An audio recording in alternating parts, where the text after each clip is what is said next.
नमस्कार दोस्तों, सुबह सुबह की सबसे पहली बड़ी खबर में आपको बताएंगे कि one nation one election RSS का एजेंडा है। तेजस्वी यादव का पीएम मोदी पर हमला। जी हां दोस्तों, और इसी प्रकार दूसरी बड़ी खबर में आपको बताएंगे कि अमित जोगी को घर वापसी कराएंगे सचिन पायलट, भाजपा को देंगे बड़ा झटका। और इसी प्रकार तीसरी बड़ी खबर में आपको बताएंगे फिलिस्तीन पर घिरने के बाद अब प्रियंका गांधी का बांग्लादेश वाला दाव और कह दी बड़ी बात और मोदी सरकार से पूछ डाला बड़ा प्रश्न। और इसी प्रकार चौथी बड़ी खबर में आपको बताएंगे कि लोकसभा में एक देश एक चुनाव विधेयक पेश, विपक्ष ने बिल का किया विरोध, कहा यह असंवैधानिक है। और इसी प्रकार पांचवी बड़ी खबर में आपको बताएंगे कि राज्यसभा में विपक्ष ने सरकार को मणिपुर के मुद्दे पर घेरा, कहा आज तक आखिरकार प्रधानमंत्री मोदी मणिपुर क्यों नहीं गए। तो दोस्तों, आपको भी लगता है कि प्रधानमंत्री मोदी को जवाब देना चाहिए कि आज तक आखिरकार प्रधानमंत्री मोदी मणिपुर क्यों नहीं गए? आपको जो भी कोई लगता है कमेंट जरूर बताइएगा। इस वीडियो को लाइक, चैनल को सब्सक्राइब कर रखिए और कमेंट में जय हिंद जरूर लिखिएगा। रुक करते हैं पहली खबर की तरफ। One nation one election RSS का एजेंडा है, तेजस्वी यादव का मोदी सरकार पर हमला। जी हां दोस्तों, इस वक्त की सबसे बड़ी खबर आ रही है कि राष्ट्रीय जनता दल ने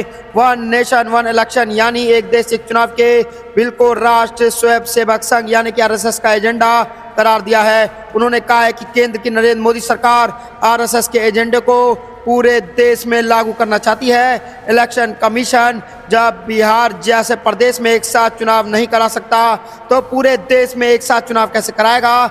लोकसभा में मंगलवार को वन नेशन वन इलेक्शन पेश हुआ, जिसे आरजेडी समेत अधिकतर विपक्षी दलों ने विरोध किया। तो दोस्तों, यहाँ पर बड़ी खबर सामने आई है। तेजस्वी यादव ने मधेपुरा में कार्यकर्ता स्वयं कार्यक्रम में शामिल होने से पहले यहाँ पर स्कॉटिंग हाउस में मीडिया से बातचीत की। इस दौरान इन्होंने इस मुद्दे को भी उठाया। तो दोस्तों, वन इलेक्शन वन नेशन को लेकर के आरएसएस का एजेंडा है। तेजस्वी यादव ने मोदी सरकार को घेर लिया और खोल दी यहाँ पे पोल।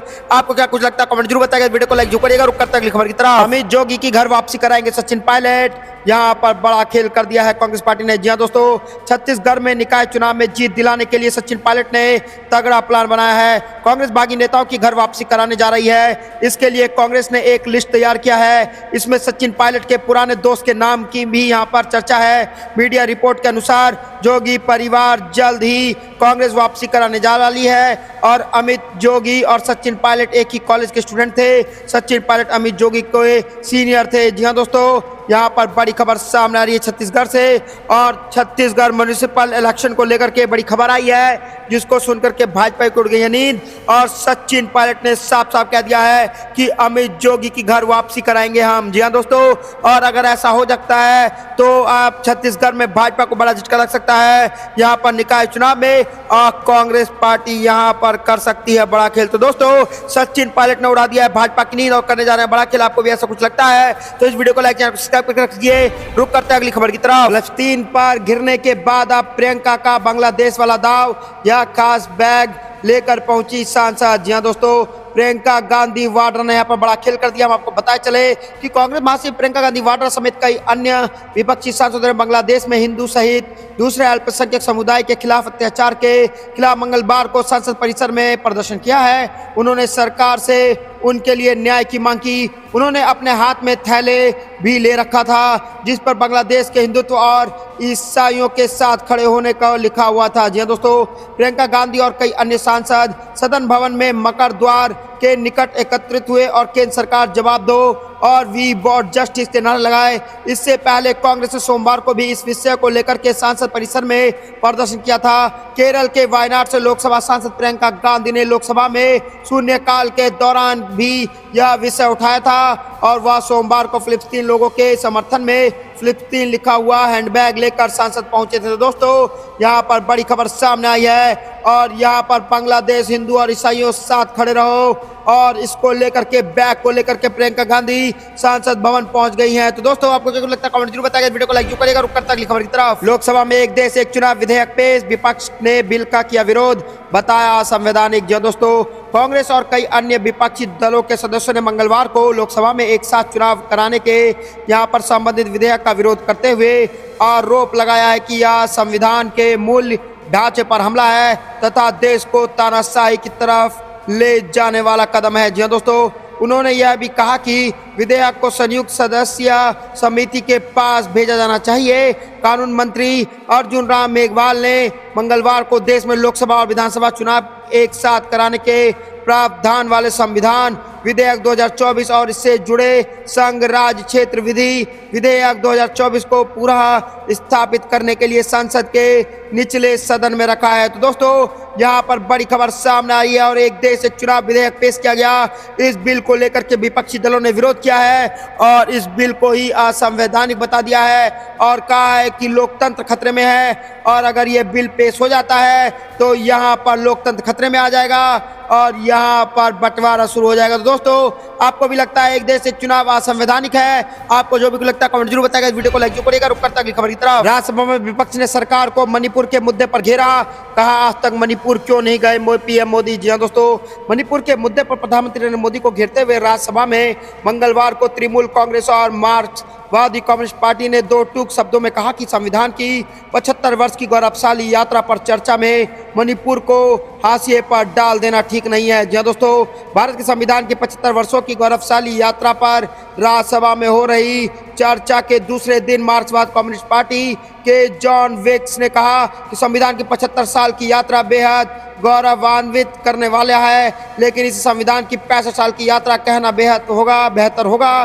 क्योंकि इस सरकार ने हमेशा यह बताने का प्रयास किया कि 65 साल तक तो देश में कोई विकास हुआ ही नहीं।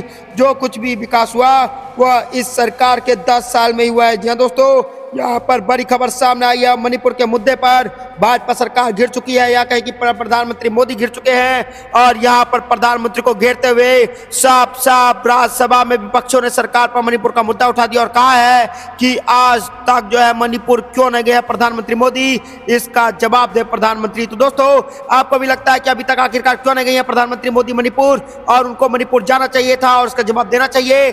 आपको जो भी कुछ लगता है कमेंट जरूर बताइएगा। रुक करता अगली खबर की तरफ। झारखंड की 1.36 लाख करोड़ रुपए की दावेदारी केंद्र ने नकारी, हेमंत बोले भाजपा सांसद उठाए आवाज। यह दोस्तों 1,36,000 करोड़ की रकम पर केंद्र और झारखंड सरकार के बीच तकरार खड़ी हो गई है। झारखंड सरकार का दावा है कि राज्य में कोयला खनन की रॉयल्टी और खदानों के लिए जमीन अधिग्रहण के एवज में केंद्र के पास यह रकम बकाया है, लेकिन केंद्र सरकार ने संसद में इस संबंध में पूछे गए एक सवाल के जवाब में कहा कि झारखंड का उसके पास कोई बकाया नहीं है।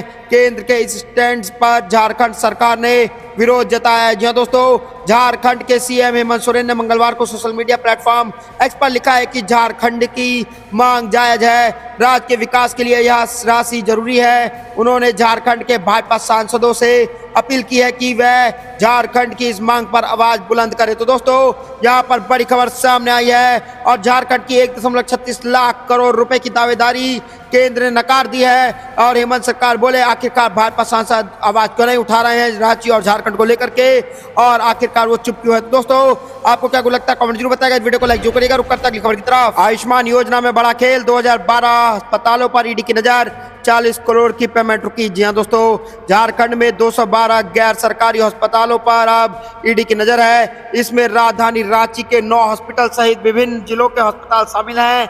यह वह अस्पताल हैं जो आयुष्मान योजना में फर्जीवाड़ा कर सरकार को चूना लगा रहे हैं। ईडी की जांच आगे बढ़ने पर इन अस्पतालों पर बड़ी कार्रवाई हो सकती है। जो दोस्तों सरकार की ओर से किए गए विभिन्न स्तर की जांच ने इस अस्पतालों का फर्जीवाड़ा सामने आया है। इस अस्पताल संचालकों द्वारा पैसे लेकर आयुष्मान लाभुकों को इलाज करने से लेकर मरीजों की भर्ती किए बिना ही आयुष्मान के तहत भुगतान लेने की भी शिकायत दर्ज कराई गई है। तो दोस्तों यहाँ पर आयुष्मान भारत को लेकर के बुरी तरीके से गिर गई है भाजपा सरकार और आखिरकार इस योजना के तहत बिना किसी इलाज के बिना किसी मरीज के आखिरकार फंड कैसे रिलीज कर दिया गया और आखिरकार हॉस्पिटल ने फंड ले कैसे लिया? तो दोस्तों आपको क्या लगता है कमेंट जरूर बताइएगा। रुक करता अगली खबर की तरफ। अखिलेश यादव एक देश एक चुनाव बिल पर भर के संविधान को खत्म करने का बता दिया प्रपंच, की अपील। जी हाँ दोस्तों, यहाँ पर बड़ी खबर सामने आई है कि उत्तर प्रदेश के पूर्व मुख्यमंत्री और समाजवादी पार्टी अध्यक्ष अखिलेश यादव ने एक देश एक चुनाव बिल पर करारा हमला बोला है। सोशल मीडिया एक्स पर किए गए लंबे पोस्ट में अखिलेश यादव ने इसे संविधान के खिलाफ करार दिया है। उन्होंने कहा कि यह संविधान को खत्म करने का एक प्रपंच है। उन्होंने देश प्रदेश के लोगों से लेकर कर पत्रकार और लोकतंत्र के सच्चे पक्षधरों से इसके खिलाफ यहाँ पर खड़ा होने की अपील की है। उन्होंने कहा कि एक देश एक चुनाव को लेकर के लोगों में जागरूकता जरूरी है। इसका बहुत गहरा संबंध हमारे देश प्रदेश समाज परिवार और हर एक व्यक्ति को वर्तमान और भविष्य है, इसलिए इस पर ध्यान देने की जरूरत है। जी हाँ दोस्तों, अखिलेश यादव ने कहा कि लोकतांत्रिक संदर्भों में एक शब्द यहाँ पर अलोकतांत्रिक है। लोकतंत्र बहुलता का पक्षधर होता है, एक ही भावना में दूसरे के लिए स्थान नहीं होता, इससे सामाजिक सहनशीलता का हनन होता है। तो दोस्तों, यहाँ पर बड़ी खबर सामने आई और अखिलेश यादव ने बड़ा मुद्दा उठा दिया एक देश एक चुनाव को लेकर के।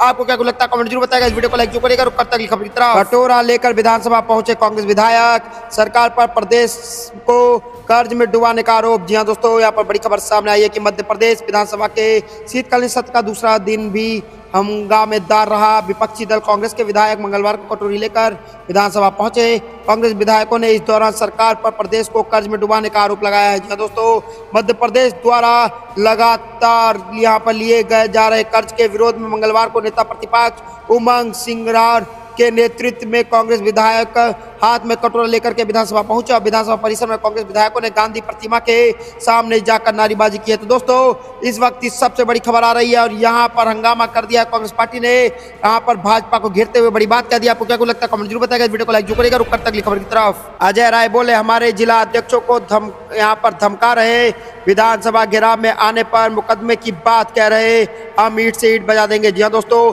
प्रदेश कांग्रेस अध्यक्ष अजय राय ने सोमवार को योगी सरकार पर बड़ा हमला आरोप लगाया है। उन्होंने कहा है कि सभी संस्थाओं को निजीकरण किया जा रहा है। कांग्रेस 17 दिसंबर को विधानसभा का घेराव कर रही है। हमारे कार्यकर्ताओं को पूरे प्रदेश में फोन किया जा रहा है, जिला अध्यक्ष को फोन किया जा रहा है कि अगर आप 18 तारीख के आंदोलन में जाओगे तो मुकदमा दर्ज करा दिया जाएगा। अजय राय ने कहा कि हम सीएम योगी आदित्यनाथ से कहना चाहते हैं कि अगर हमारे कार्यकर्ताओं को अभी कहीं भी प्रताड़ित किया गया तो हम सरकार की ईंट से ईंट बजा देंगे और हमें ईडी और सीबीआई से डर नहीं लगता है। तो दोस्तों, यहाँ पर बड़ी खबर सामने आई है और अजय राय ने साफ साफ कह दिया है कि विधानसभा घेराव में आने पर मुकदमा की बात कह रही है सरकार, हम ईंट से ईंट बजा देंगे लेकिन जनता के विरोध में नहीं जाएंगे, जनता के हित में बात करेंगे, चाहे हमारे ऊपर कितने भी मुकदमे लग जाए। तो दोस्तों, आपको क्या लगता है कमेंट जरूर बताएगा। वीडियो को लाइक चैनल को सब्सक्राइब कर लीजिए और इस वीडियो को लाइक जरूर करिएगा। रुक तक खबर की तरफ। एक देश एक चुनाव के खिलाफ मुख्यमंत्री स्टालिन कहा, इससे पूरी ताकत से लड़ने की जरूरत। जी हाँ दोस्तों, तमिलनाडु के मुख्यमंत्री एम.के. स्टालिन भी एक देश एक चुनाव विधेयक के विरोध में उतर आए हैं। उन्होंने सोमवार को विधेयक के विरोध में सभी लोकतांत्रिक ताकत और राजनीतिक दलों से एकजुट होने की अपील की है। जी हाँ दोस्तों, उन्होंने कहा कि चुनाव सुधार की आड़ में लाए गए कानून के खिलाफ पूरी ताकत से लड़ने की जरूरत है। उन्होंने कहा कि भारत की विविधता और संविधान को बचाने की पहल की जाए। जी हाँ दोस्तों, यहाँ पर बड़ी खबर सामने आई है और एक देश एक चुनाव के खिलाफ मुख्यमंत्री स्टालिन खुद उतर चुके हैं और पूरे ताकत से लड़ने की जरूरत है। उन्होंने साफ साफ कह दिया और कह रहे हैं कि विपक्ष एकजुट हो, नहीं तो यहाँ पर संविधान खतरे में आ जाएगा और एक देश एक चुनाव को समझाने में जनता को बहुत परेशानी होगी। तो दोस्तों, आपको भी लगता है एक देश एक चुनाव के खिलाफ मुख्यमंत्री स्टालिन जैसे कई विपक्षी नेता एक साथ मिलकर के यहाँ पर मोदी सरकार के खिलाफ उतरेंगे और एक देश एक चुनाव को रोकने का काम करेंगे? आपको जो भी लगता है कमेंट जरूर बताएगा। वीडियो को लाइक जो करिएगा। रुक तक खबर की तरफ। राष्ट्रध्वज का अपमान करने वाले लोग आज हमें संविधान पढ़ा रहे हैं, राज्यसभा में बोले मल्लिकार्जुन खड़गे। जी हाँ दोस्तों, राज्यसभा में संविधान पर चर्चा के दौरान कांग्रेस अध्यक्ष मल्लिकार्जुन खड़गे ने केंद्र सरकार और पीएम मोदी पर जमकर हमला बोला है। उन्होंने कहा कि प्रधानमंत्री या तो यहाँ पर अतीत में रहते हैं या कल्पना लोक में, ऐसा लगता है कि वर्तमान उनकी डिक्शनरी में ही नहीं है। मल्लिकार्जुन खड़गे ने कहा कि 11 साल में उन्होंने पीएम मोदी से कौन सा काम किया है जिससे लोकतंत्र और संविधान मजबूत हुआ हो।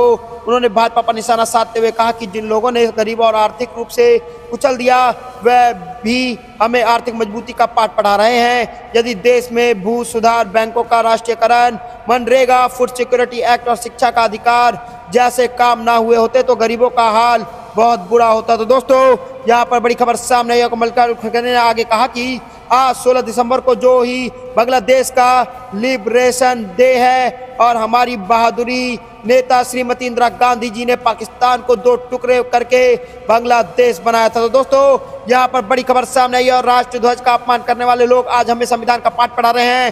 राज्यसभा में बुरी तरीके से घेर लिया मल्लिकार्जुन खड़गे ने भाजपा सरकार को और पूछ डाला बड़ा सवाल। तो दोस्तों आपको भी ऐसा लगता है? कमेंट में जरूर बताइएगा और वीडियो को लाइक जो करिएगा। रुक करता अगली खबर की तरफ। महाराष्ट्र में फिर ईवीएम पर संग्राम। यहाँ पर विधान भवन की सीढ़ियों पर विपक्ष की शक्ति प्रदर्शन, नारेबाजी भी। जी हाँ दोस्तों, महाराष्ट्र यहाँ पर विधान भवन की सीढ़ियों पर विपक्ष ने नेताओं ने सोमवार को प्रदर्शन किया है। उन्होंने चुनाव में ईवीएम के इस्तेमाल पर यहाँ पर नारे भी लगाए और यह विरोध प्रदर्शन नागपुर में विधानमंडल के शीतकालीन सत्र के उद्घाटन के दिन आयोजित किया गया था और राज्य विधान परिसर में विपक्ष के नेता अंबादास दानवे इस प्रदर्शन का नेतृत्व कर रहे थे। दोस्तों यहाँ पर बड़ी खबर सामने आई है और महाराष्ट्र में हो चुका है बड़ा खेल और ईवीएम पर संग्राम शुरू हो चुका है और वहां पर शक्ति प्रदर्शन नारेबाजी की है विपक्ष के पार्टी के नेताओं ने। तो दोस्तों आपको क्या लगता है कि ईवीएम में कोई गड़बड़ी है या फिर विपक्ष ऐसे ईवीएम का मुद्दा उठाना चाहती है या फिर जो मोदी सरकार या केंद्र की सरकार मोदी सरकार जो है वो ईवीएम के मुद्दे को दबाना चाहती है क्योंकि ईवीएम को घपला कर करके वो हर राज्य में जीतते जा रही है। तो दोस्तों आपको जो भी को लगता है कमेंट जरूर बताएगा। इस वीडियो को लाइक जो करिएगा। रुक करते अगली खबर की तरफ। भारतीय किसान यूनियन की चेतावनी, 22 दिसंबर को किसानों की रिहाई नहीं हुई तो 23 दिसंबर को करेंगे बड़ा आंदोलन। जी हाँ दोस्तों, गौतम बुद्ध नगर में किसानों की ओर से अपनी मांगों को लेकर के चलाई जा रहे धरना प्रदर्शन के बाद पुलिस ने कई किसान नेताओं को लुक्सर जेल में बंद कर दिया है। इस मुद्दे को लेकर के भारतीय किसान यूनियन ने गहरी चिंता जताई है और किसानों की रिहाई की मांग की है। जो दोस्तों इन नेताओं में सुखबीर खलीफा समेत कई बाकी किसान संगठन के नेता शामिल हैं। ऐसे में किसानों की रिहाई के लिए अब आंदोलन और तेज होने की संभावना है। जी दोस्तों, भारतीय किसान यूनियन ने यह स्पष्ट कर दिया है कि अगर 22 दिसंबर तक गौतम बुद्ध नगर के बंद किसान को रिहा नहीं किया गया तो किसानों की ओर से 23 दिसंबर यानी चौधरी चरण सिंह के जन्मदिन पर एक बड़ा फैसला लिया जाएगा। किसान यूनियन के नेता ने इस फैसले को लेकर के अपनी रणनीति तैयार की है और यह भी कहा है कि यह कदम पूरे राज्य में किसानों के सम्मान और अधिकारों के लिए उठाया जाएगा। तो दोस्तों यहाँ पर किसानों ने बड़ा खेल कर दिया है जिसको सुनकर के भाजपा को उड़ गया नींद। आपको क्या कुछ लगता है कमेंट जरूर बताइएगा। वीडियो को लाइक जो करिएगा। रुक करता अगली खबर की तरफ। बांसुरी स्वराज के खिलाफ सत्येंद्र जैन दर्ज करवाए मानहानि का केस, अदालत में 20 दिसंबर को होगा पेशी। जी हाँ दोस्तों, भाजपा सांसद बांसुरी स्वराज के खिलाफ दिल्ली की राउज एवेन्यू कोर्ट में आपराधिक मानहानि को लेकर के नोटिस जारी किया गया है। बांसुरी के खिलाफ यह याचिका आम आदमी पार्टी के नेता और पूर्व मंत्री और विधायक सत्येंद्र जैन ने फाइल कराई है। जी हाँ दोस्तों, याचिका दायर होने के बाद यहाँ पर राउज एवेन्यू कोर्ट ने यह नोटिस जारी किया है। तो दोस्तों भाजपा के बड़े नेता को लग सकता है बड़ा झटका क्योंकि उनके ऊपर नोटिस जारी कर दिया गया है और उनको जल्द से जल्द रोज एवेन्यू कोर्ट में आकर के जवाब देना होगा। तो दोस्तों आपको क्या कुछ लगता है कमेंट जरूर बताइएगा। इस वीडियो को लाइक जो करिएगा। रुक करता अगली खबर की तरफ। बीजेपी पर जमकर बरसी सीएम आतिशी, कहा भाजपा नेता ने जिन झुग्गियों में बैठकर खाना खाया उन्हें ही तुड़वा दिया। जी हाँ दोस्तों, यहाँ पर बड़ी खबर सामने आ रही है कि दिल्ली के मुख्यमंत्री आतिशी ने सोमवार को प्रेस कॉन्फ्रेंस कर भारतीय जनता पार्टी पर जमकर निशाना साधा है। आतिशी ने कहा कि बीजेपी दिल्ली में झुग्गी झोपड़ियों वालों के खिलाफ यहाँ पर पंचतंत्र रच रही है। जो दोस्तों प्रपंच यहाँ पर रच रही है। सीएम आतिशी ने कहा कि पिछले कुछ दिनों में भाजपा के नेता झुग्गी झोपड़ियों में रहने वालों के पास जा रहे हैं और उनके पास बैठ रहे हैं। उन्होंने कहा कि भाजपा के नेता दिखावा कर रहे हैं। मुख्यमंत्री आतिशी ने कहा कि मैं झुग्गी झोपड़ी में रहने वाले अपने भाई और बहनों से अपील करती हूँ कि इनके खिलाफ यहाँ पर बहकावे में ना आए। उन्होंने कहा झुग्गी वालों को लेकर के भाजपा की सच्चाई को जानना बहुत जरूरी है। तो दोस्तों यहाँ पर बड़ी खबर सामने आई है और भाजपा पर जमकर बरसी है सीएम आतिशी। कहा भाजपा नेताओं ने जिन झुग्गियों में बैठकर खाना खाया उन्हें ही तुड़वा दिया था, ये झुग्गी वाले याद रखे। तो दोस्तों यहाँ पर दिल्ली विधानसभा चुनाव सर पर है और उसको लेकर के भाजपा ने प्रपंच रच रही है। झुग्गी वासियों के साथ बैठ करके खाना खा रही है और फोटो खिंचवा करके सोशल मीडिया पर डाल रही है। इसी को लेकर के आम आदमी पार्टी और दिल्ली के मुख्यमंत्री आतिशी ने भाजपा सरकार को घेर लिया। आपको क्या लगता है दोस्तों कमेंट जरूर बताइएगा। इस वीडियो को लाइक सब्सक्राइब कर दीजिए और कमेंट में जय हिंद जो लिखेगा। जय हिंद जय भारत।